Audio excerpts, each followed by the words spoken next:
Hello! అందరూ నమస్కారం. Movie of 'silent స్క్రీమ్స్ the last goal of Telangana' ఈ రోజు నుంచే సన్ నెక్స్ట్‌లో స్ట్రీమింగ్ అవుతుంది. ఇదొక డాక్యుమెంటరీ సినిమా అనమాట. సో, రియల్ సినిమా అయితే కాదు. కొన్ని రియల్ ఇన్సిడెంట్స్ బేస్ చేసుకొని, ఆ రియల్ ఇన్సిడెంట్స్ జరిగిన పోలీసులతో, ప్రెస్సులతో జస్ట్ ఇంటర్వ్యూలాగా కండక్ట్ చేసి, అక్కడ ఏం జరిగిందనేది వాళ్ళు ఎక్స్‌ప్లెయిన్ చేస్తూ ఉంటారు.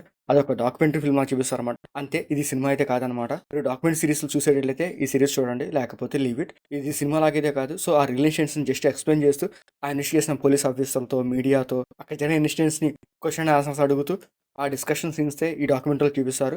సో, ఎక్కువగా డిస్కషన్ సీన్సే ఉంటాయన్నమాట. ఆ మర్డర్ సంబంధించిన కొన్ని క్లిప్స్ కూడా చూపిస్తారు. 2019లో తెలంగాణ జరిగిన అమ్మాయిల మర్డర్స్ గురించి చూపిస్తుంటారు.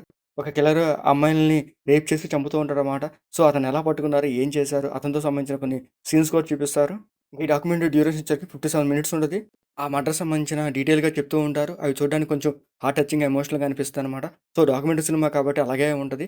ఇలాంటి స్టోరీని సినిమా తీస్తే కొంచెం మంచి హార్ట్ ఫీలింగ్‌గా అనిపిస్తదనమాట. ఒక మంచి ఎమోషనల్ పాయింట్, మంచి కాస్టింగ్‌తో పెట్టి తీసినా కూడా బాగుంటది. కానీ వీళ్ళేం చేశారంటే ఒక రియల్ ఇన్సిడెంట్స్‌ని ఆ రియల్‌గా జరిగిన పోలీసులతో, మీడియాతో ఆ డిస్కషన్ సీన్సే చూపిస్తారు. అవి చూడడానికి కొంచెం ఎమోషనల్‌గా అనిపిస్తదనమాట. ఆ కిల్లర్‌ని పట్టుకున్నారు, ఏం చేశారు, తర్వాత అతనికి ఎలాంటి శిక్ష పడింది, అయి సంబంధించినవి కూడా లాస్ట్‌లో చూపిస్తారు. అవి చూడడానికి కూడా పర్లేదు, బాగానే ఉంటాయన్నమాట. సో, ఈ డాక్యుమెంటరీ సినిమా కాబట్టి వెరీ లో ఎక్స్‌పెక్టేషన్ ఉండే. సన్ నెక్స్ట్‌లో స్ట్రీమింగ్ అవుతుంది. మీకు నచ్చితే చూడండి. లేకపోతే లీవ్ ఇట్. మీకు మాడిస్తే లైక్ చేయండి, షేర్ చేయండి, సబ్స్క్రైబ్ చేసుకోండి. Thank you for watching.